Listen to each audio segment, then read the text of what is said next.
E nós continuamos aqui no nosso programa, nessa quarta-feira santa, né, Vanessa? Isso. Onde nós precisamos compreender e recordar esses momentos marcantes de Jesus. E hoje, de maneira especial, o encontro de Jesus com sua mãe e viver isso, né? Tão bonito hoje a procissão do encontro, Tão né? linda, padre. E assim, eu me recordo já, assim, desde a infância, né, acompanhando essa procissão, as mulheres com Nossa Senhora, os homens seguindo, né, Jesus crucificado, e aquele encontro bonito do olhar de Nossa Senhora para o seu filho, né? E hoje, como mãe, padre, parece que é mais comovente ainda, porque a gente se imagina, né, na realidade de um filho, sabendo tudo aquilo que Nossa Senhora passou e que com certeza ela transformou tudo isso em esperança, não é? É verdade. E nós somos convidados hoje a fazer a mesma coisa que Maria fez. Transformar a dor em esperança, tá bom? Vamos sentar, Vanessa. Bora lá, padre. Enquanto a gente vai para uma conversa agora sobre este momento, né? Esse encontro de Jesus com Maria, refletindo a nossa própria disposição em carregar a cruz, né? Em aprofundar esse mistério tão cheio de significado, eu agora vou ter a oportunidade de conversar com o padre Djalma Lúcio, ele que é da Diocese de Votuporanga, em São Paulo, e ele vai nos ajudar a compreender esse grande mistério, esse momento tão significativo, este encontro da Mãe das Dores com o bom Jesus dos Passos, que ali carrega a cruz dos nossos pecados. Bom dia, padre. Bom dia, Padre Jadeilson, bom dia, Vanessa, todos que estão acompanhando esse programa, Família de Amor. Para mim é uma alegria muito grande nessa quarta-feira santa estar aqui com vocês nessa manhã. Que bênção, padre. Eu queria começar a nossa conversa perguntando o que esse encontro de Jesus com Maria no caminho do Calvário nos revela sobre o amor entre mãe e filho. É um encontro muito significativo para toda a humanidade.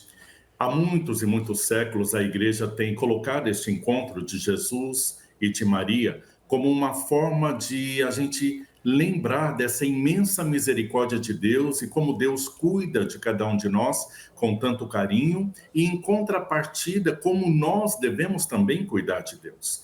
Porque diante desse encontro de Jesus com sua mãe, há uma troca não só de carinho, mas há uma troca também de responsabilidade na questão do amor, do cuidado de um para com o outro, e ali extrapola, vai além de um filho com a mãe, mas é um encontro de Deus com a humanidade.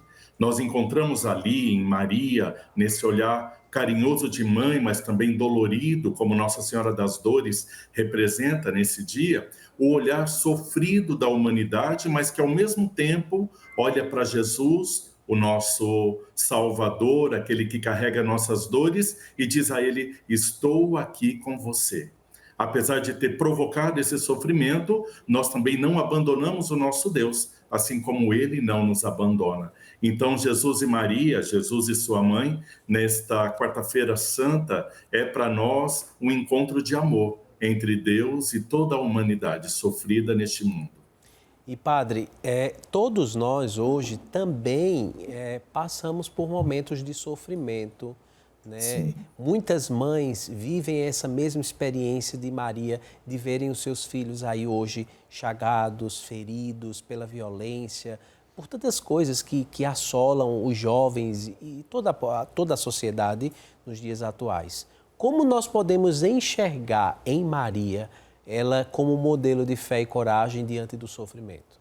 Sim, tem algumas frases bíblicas muito esclarecedoras sobre a missão de Maria na nossa fé católica. A primeira frase vem daquele encontro de Maria com o anjo Gabriel, em que no final daquele diálogo ela diz assim: faça-se em mim segundo a vossa vontade. E aqui nós colocamos também essa questão do sofrimento. Quando nós nos colocamos diante da vontade de Deus, até a dor, até o sofrimento, até os momentos de turbulência que nós vivemos na nossa vida, ele vai ter um significado, um sentido diferente. Não é que Deus quer que a gente sofra ou que nós passemos pela dor, mas às vezes a vida, ela nos encaminha para isso. mas quem tem Deus, quem olha para Maria como modelo e descobre que fazer a vontade de Deus é também carregar a cruz, é também passar pela dor, o sofrimento, ele encontra um significado divino, ele sai do âmbito da emoção e da dor corporal e vai também para o âmbito sagrado. Uma outra frase de Maria que nós podemos pegar é naquela boda de Caná, quando ela fala para aqueles garçons que lá estavam, aponta o filho Jesus no meio da festa e fala: faça tudo o que ele vos disser.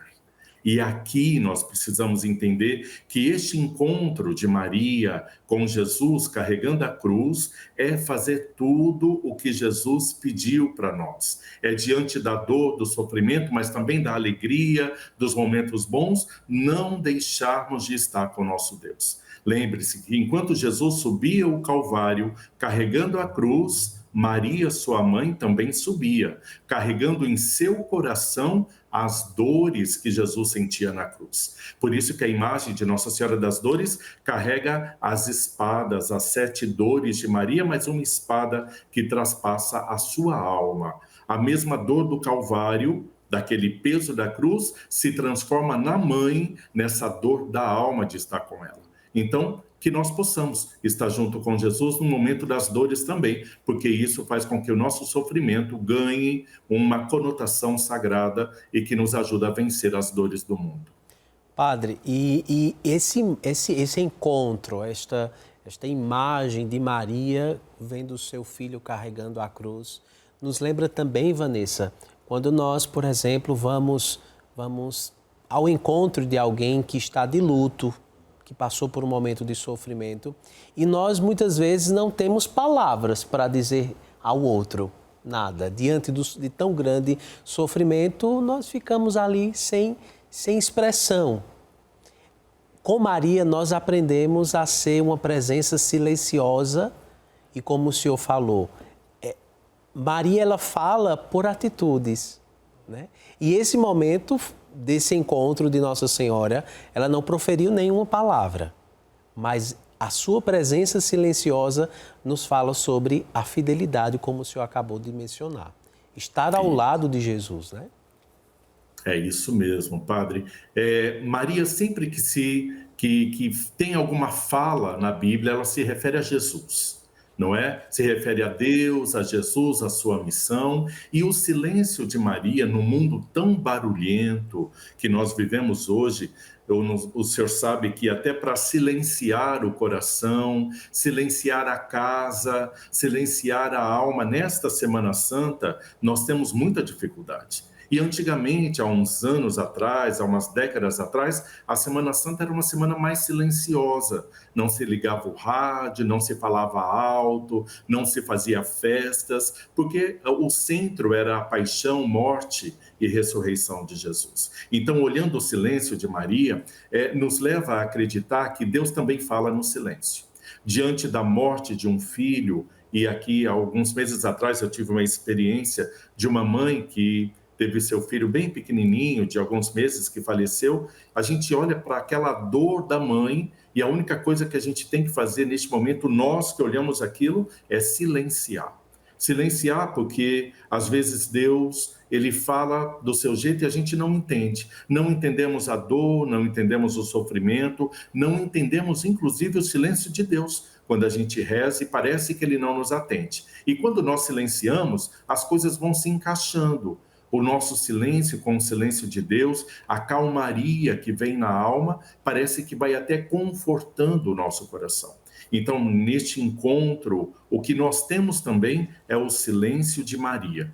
E sabe como que ela silenciou? Silenciou a palavra, mas não silenciou o olhar, não silenciou o coração e não silenciou a presença. O fato de silenciar não quer dizer que você não possa estar ao lado de quem está sofrendo. Não quer dizer que você não possa ter um olhar de ternura como Maria. Dizem os especialistas em Bíblia que o único olhar de ternura que Jesus teve na cruz, no momento da morte, era o olhar de sua mãe Maria. Está vendo como que algumas vezes palavra não adianta muito? Algumas vezes é a presença, é o coração, está todo ali, é aquele olhar falando, não se preocupe, ou então, estou sofrendo com você, vamos passar juntos por esse momento. Eu acho que esse é um grande ensinamento que Maria Santíssima, Nossa Senhora das Dores, nos dá neste momento de dor e de calvário de Jesus, o seu Filho. E é interessante, enquanto o senhor falava, eu me lembrei do Papa Francisco, porque ele nos convida a criar uma cultura do encontro.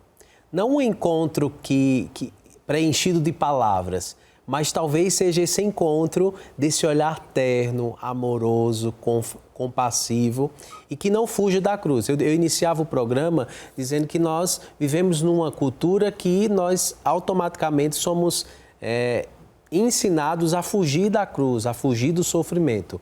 Aí eu pergunto, padre, como nós podemos aprender de Jesus e de Maria a carregar a cruz com confiança?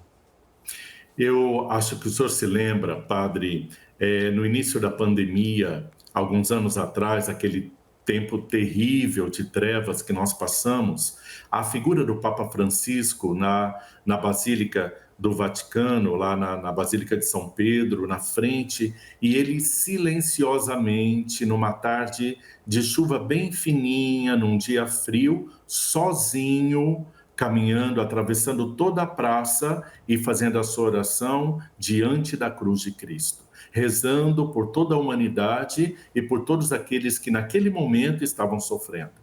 Eu acho que o Papa Francisco agora, atualizando e vendo a sua doença, a sua postura, e essa semana saiu uma foto do Papa sendo carregado numa cadeira de rodas pela Basílica de São Pedro, dentro da Basílica, assim como um idoso que não pode mais conversar como antes, que respira com dificuldade, mas o silêncio também, a sua presença é importante para nós. Nós ainda temos o Papa que está comandando a nossa igreja, mesmo silenciosamente e mesmo na doença. Então, esse encontro de Jesus, Maria das Dores, com o Senhor dos Passos, nós encontramos um sentido muito especial para o sofrimento. Deus não nos abandona, mesmo carregando a cruz. O senhor se lembra que dali a pouco ele é pregado na cruz, ele olha para Maria, vê João, e ele ainda é capaz de, diante de tantos atos de sofrimento na cruz, de perdoar os algozes, de colocar aquele que estava morrendo ao lado no paraíso, de pedir perdão por aqueles que estavam fazendo aquilo com ele, e de entregar a sua mãe para João cuidar. O senhor vê que gesto de carinho que tem Jesus para com sua mãe e fala, olha, a partir de hoje, aqui está seu filho e aqui está sua mãe. Isso é sinal de que o compromisso de Deus na hora da dor, na hora da morte de Jesus, é para nós motivo de gratidão e de salvação para com o nosso Deus. Por isso que ao olhar Maria, o silêncio de Maria, ao olhar Jesus no sofrimento, nós encontramos também um sentido para as nossas dores. Não devemos deixar de lado Jesus na hora da nossa dor, não devemos deixar de segurar na mão dele e segurar na mão de Nossa Senhora na hora do nosso sofrimento, porque é ali que nós encontraremos forças, nem que for o olhar de Maria, nem que for a beleza de ver o amor de Jesus, mesmo sofrendo por nós, por nossa culpa, ele ainda continua nos amando. Então aqui está, nesta quarta-feira santa, um gesto de amor belíssimo de Deus para com todos nós. E eu acredito, padre, que diante de um cenário, né, tão de sofrimento que Jesus viveu e que nós vivemos hoje, né? Um mundo aí de guerras, de destruição, de tanta violência, de tantos desencontros. Eu acredito que nós cristãos, durante este tríduo pascal, precisamos redescobrir esse olhar de Maria, esse olhar terno, né? Essas atitudes de carinho que Jesus tem por nós e dizermos, não, eu quero viver um tempo novo em minha vida, né? Eu quero ressuscitar, eu quero fazer nascer novamente a esperança, né? Uma vida mais feliz, mais solidária, mais fraterna, para que o mundo seja diferente. Afinal de contas, é isso que nós precisamos semear, né? Como cristãos. É isso mesmo. É isso mesmo, padre. O senhor sabe que diante desse mundo que a gente vive tão complicado e tão complexo, o cristianismo, a religião cristã, a Igreja Católica, ela nos ensina com a Semana Santa e com toda a liturgia da Quaresma e depois da Páscoa, que o nosso Deus, ele nunca nos abandona e deve brotar dentro de nós esse silêncio, porque Deus também fala no silêncio, e a gratidão. Eu acho que são dois sentimentos ou duas atitudes que nós precisamos ter no mundo hoje. Um pouco de silêncio, até para falar com Deus e escutar o que Deus tem a dizer, porque nós falamos muito com Deus. Nós cantamos, nós gritamos, nós choramos, emocionamos, mas esquecemos que Deus também chega na brisa suave e mansa. E só reconhece a brisa suave e mansa quem está quieto, quem está em silêncio. Mas também precisamos ser gratos. Parar tanto de pedir. Eu acho que essa semana nem é de pedir tanto. Essa semana é de agradecer a Deus por tamanho amor que Ele tem por nós, a ponto de entregar seu Filho para a nossa salvação. Padre, muito obrigado pelas suas palavras, né, que de fato nos ajudam a perceber coisas que às vezes são detalhes mais silenciosos, né, detalhes silenciosos, mas que comunicam a profundidade, a essência do grande mistério que iremos celebrar e que celebramos sempre na nossa vida como cristãos. Então, meu muito obrigado pela sua participação. Quero que o Pai Eterno abençoe o seu ministério e que o Senhor possa, durante esses dias aí, conduzir ao povo a essa experiência amorosa de Deus para com cada um de nós. Amém. Eu agradeço ao Senhor essa oportunidade, a Vanessa que aí está também, e que Deus lhe dê uma boa Semana Santa, um bom tríduo pascal, e que o Senhor ressuscitado ilumine sempre o seu ministério. Eu gostaria de pedir, Padre, uma bênção especial do Senhor, pedindo ao Pai Eterno, pelas minhas duas paróquias, aqui de Américo de Campos e a cidade de Ponte Gestal, no interior de São Paulo, paróquia São João Batista e São Roberto Bellarmino. Que o Senhor abençoe aí diante do Pai Eterno também a todos os nossos paroquianos e todos aqueles que irão viver essa procissão do encontro hoje. Que bênção, então, que o Pai Eterno possa derramar bênçãos, né? Possa derramar essas sementes do amor em todos os paroquianos que irão viver essa experiência de encontro e que juntos também estaremos a cantar o Aleluia, Ele está no meio de nós. Padre, muito obrigado, que o Pai Eterno abençoe a sua vida. Amém. Feliz Páscoa. Feliz Páscoa também.